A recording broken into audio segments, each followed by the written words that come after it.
ఎలా ఉన్నారు? నేనండి హేమని. ఈరోజు నేను చిన్న వీడియో చేస్తున్నాను. నిన్న ఉసిరికాయలు తెచ్చాను కదా, కేజీ ఉసిరికాయలు ఒక పక్కని 10 ఉసిరికాయలు పక్కన పెట్టుకున్నాను ఉసిరికాయ మురబ్బా చేయడానికని.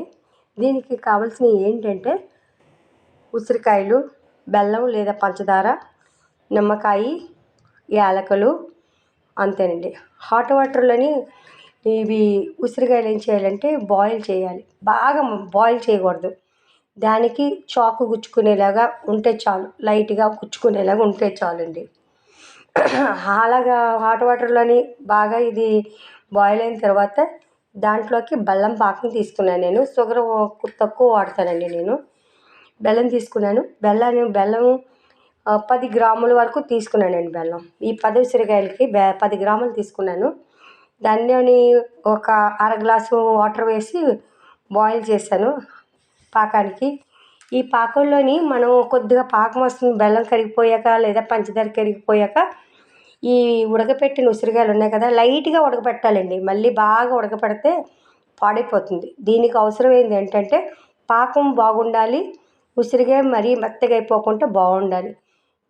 ఒక చాకు గుచ్చుకునేలాగా లేదా స్పూన్ గుచ్చుకునేలాగా ఉంటే చాలు, అంతే. వాటిలోని బాగా బాయిల్ అవుతుంది కదండి పాకం తేనె పాకం వచ్చేలాగా ఇలాగ పట్టుకుంటే తేనె పాకం తెలుస్తుంది కదండి. ఆ పాకం వచ్చే వరకు తిప్పుతూ ఉండాలి. అందులో వేసి ఉసిరికాయల్ని అలాగా తిప్పుతూ ఉంటే ఈ కలర్లోకి వస్తుందండి, గులాబ్ జామ్ కలర్లోకి వస్తుంది. ఇదిగో చూసారా?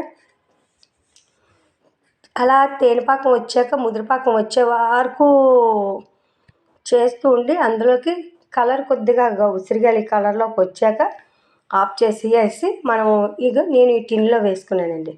దీంట్లో యాలక్కలు ఏం చేశానంటే చెదగొట్టేసి యాలకులు వేసాను. నేను వేసిన యాలకులు 2 యాలకులండి. 10 కదా నేను తీసుకున్నాను. 2 యాలకులు వేసాను. అలాగే ఒక స్పూను నిమ్మరసం వేసానండి. ఆ నిమ్మరసం ఎందుకు వేసానంటే అది బాయిల్ చేసేటప్పుడు కొద్దిగా అగర్లాగా ఉంటుంది స్మెల్ ఉసిరికాయ. ఆ ఉసిరికాయకి అగర్ పోవటం కోసమని నిమ్మరసం వేసానండి. నిమ్మరసం వేసి ఇలాగ టిన్నులో పెట్టాను. ఇది 1 డే అంతా అలా మూత పెట్టేస్తే ఇలాగా పెట్టేశాక 3వ రోజు కానీ 2వ రోజు కానీ ఒకటి తిని చూడండి. ఇలాగైతే 1 సంవత్సరం వరకు కూడా ఉంటాయండి. మనం టిన్నులోని ఇది పెట్టానండి. అది గులాబ్ జామ్లా కనిపిస్తుంది కదండి. ఇవి ఒక 3 డేస్ తర్వాత తినండి. దాంట్లోంచి బాగా పాకంలాగా వస్తుంది. చాలా టేస్టీగా ఉంటుంది. చాలా మంచిది కూడా అండి. ఉసిరికాయ చాలా మంచిది. Okay friends, bye bye. Thank you.